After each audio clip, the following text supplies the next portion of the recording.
มากินข้าวปุ้นน้ำกันข้าวปุ้นฮ้อนตั้งวางเจงมานี่กินฮ้อนข้าวปุ้นฮ้อนได้บ่านี้มา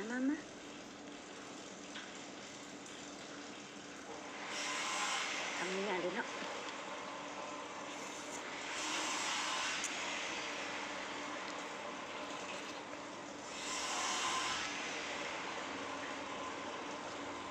แค่หมูมะนาว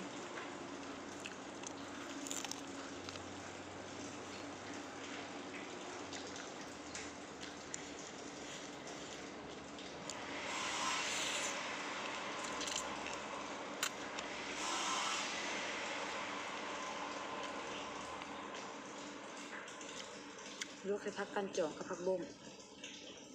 เข้ากัน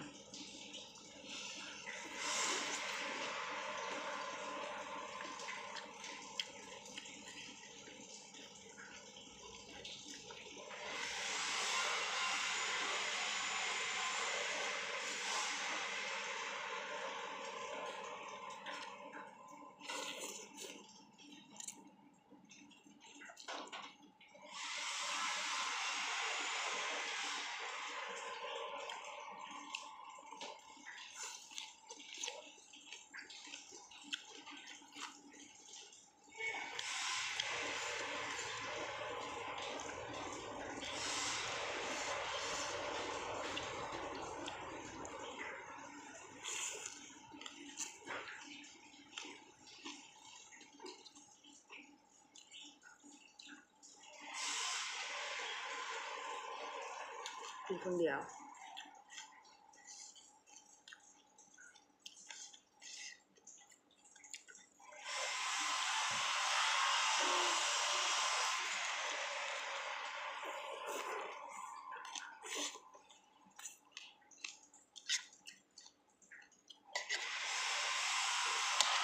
หอมเนื้อหลายละเต็มกระทะเลย